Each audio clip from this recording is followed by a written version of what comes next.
Going in Singapore, you must be delighted. Completely different configuration, comparable to Silverstone.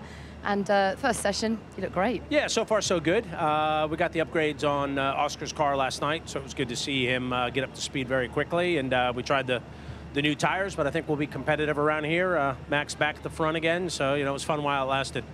No real surprise there. No. I think who knows what happened in Singapore, but yeah, I think it'll be a fun race, and it's a great circuit. You've got some drivers pinned down. You've got one pinned down, and you're working on the other one. You're racking up quite a driver bill, aren't you, I expect? Yeah, these guys aren't cheap. We've got Lando for another couple of years, so we've got some time. But I like our driver lineup. I love our driver lineup. So great to get Oscar committed for the foreseeable future, and now we'll get to work on Lando. But we got some time. Speaking of Oscar, he put in another stellar performance just then, pretty close to Lando's times, and the car's up there generally around here as expected. How do you prepare Oscar? He's never been here before. How did the team prepare him before coming here? A lot of simulation, a lot of simulator time. I commented to Andrea on the pit wall. It took him about 5 laps. So as you guys both know from racing, you learn the track pretty quick, but this is a tricky track. So for him to get up to speed so quickly is impressive, and I'm sure the simulator had something to do with it, but so did his talent. Let's take a deeper dive into that talent and the trajectory for this young man's career, because he's shown that he can really prove himself even in an uncompetitive car at the beginning of the season. Got his head down, just got on with the job in hand, really bedded himself in with the team. And when the upgrades did start coming, and there are plenty of them, as we were hearing, again, he's just taken another step forward. How impressed have you been with that, and how much more can we expect from him? Oh, I think there's a lot more to come, which is the exciting part. His maturity, I think, is what has been most impressive, and his technical feedback and understanding. I think no one's surprised at the pace that he has, but he's so mature.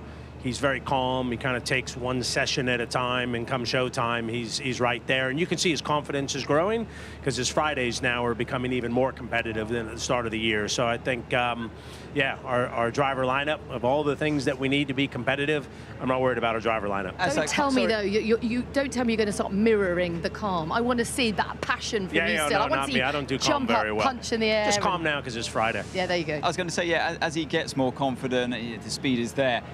Is he a bit more forceful in engineers meetings and things like that, and helping to push the team on? Yeah, it was funny. I was also chatting with Andrea about the driver comments there, and you would have thought the car wasn't very competitive with the comments that both Lando and Oscar had, and they were very similar comments. But I think there's a lot left in the car. Probably not as much as Max has there, but I think we're definitely going to be towards the sharp end of the field this weekend. Yeah, and you mentioned Andrea. I mean, he seems to be taking a more kind of spokesperson role. He's explaining the decisions of McLaren and stuff a little bit. Are you stepping back and allowing that to happen, or is that? I never step back. No, I'm not. But he's running here with us now. But he's running the racing team, and he's responsible for the performance here. So I want to give him as much space as possible to operate. I'm here to support him in whatever he needs, but he's doing an awesome job. I kind of call him the Swan. He seems he's quite calm and methodical, but underneath the water, you should see how fast his feet are moving. Let's talk a bit more about those upgrades, because we saw, what, 9 of them in Singapore last time out, a couple more here as well. Have they exceeded your own expectations in terms of performance? And are we going to see track specific? I mean, as you say, you're looking good here, very different to Singapore. How does that bode for the rest of the season? I feel like we've got a really competitive racing car now for the balance of the year, because we've been to enough different types of tracks. The team's been very confident that the upgrades are going to work. That's what the data says. So to get them bolted on the car and see them work is just a testament to how good the team is doing, how confident they are in the design and development and manufacturing. So to go from design to on the race car on the track and have everything correlate, their team's just doing a fantastic job, and can't thank everyone enough back at McLaren and everyone here at the racetrack for the job they're doing. So are we seeing now, towards the end of this season, are we seeing a slowdown because of the cost cap and development of the front-running teams? Are you able to, have you got more headroom, more to catch up and keep developing because of that? Or? No, I think everyone's in the same boat. I would imagine, given Red Bull's dominance, they turned off their development quicker than others to focus on next year's cars. So that's a bit scary. Yeah. What might be coming. The rest of us are continuing to chase, but the rules are pretty stable. So I think, you know, everything that we're learning now will apply to next year's car. And I just think all the men and women at McLaren are doing a great job. And, you know, I think now it's an efficiency game that before you produce, you better be confident what you've designed is working, and that's what's happening. So with the speed of the car, it's definitely more eyes forward than rearward. Looking at Alpine, you've got sights set on Aston Martin. Do you think you can get it? Oh yeah, we're definitely focused forward. I don't think it's going to be tough. You know, last week was a great points haul. I think we need another race or two like that, and then. But, you know, this team doesn't quit, so there's still a lot of racing to go. So as a reminder to our viewers, 58 ahead of Alpine, 78 behind Aston Martin. So it's not going to be easy, but you would say, given the first time that Aston Martin haven't scored any points in Singapore, it definitely feels like it's swinging back in your favour.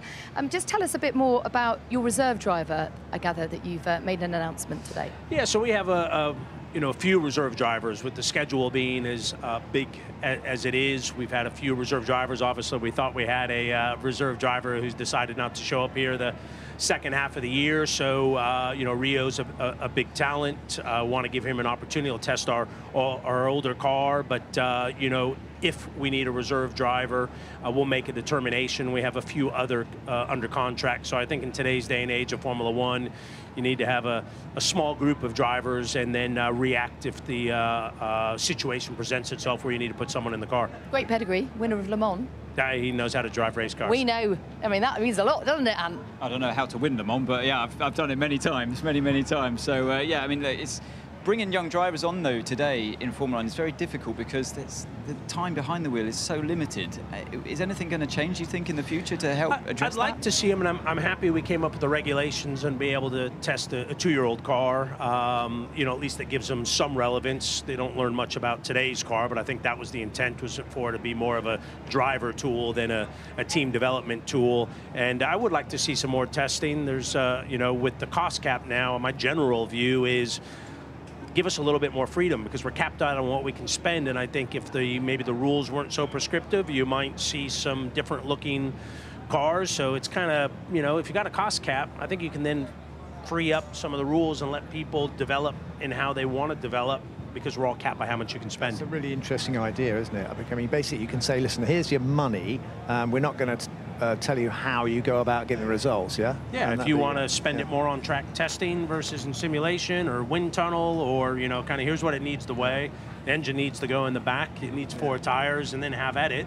You know, that's a bit simplistic, but I think that might then drive some more innovation and creativity in what these racing cars look like. If you want another reserve driver, I've seen Seb Vettel's wandering around. I thought you were going to talk about you for a second. No, I'm not.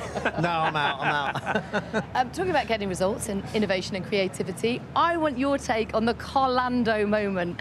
How quickly were you aware of their little plan, and what insight has he given you as to how that played out? That was some of the best driving I've ever seen from really that entire group. That was an exciting race, and Carlos managed it really well. I know Lando wanted to get past him, but didn't quite have the chance.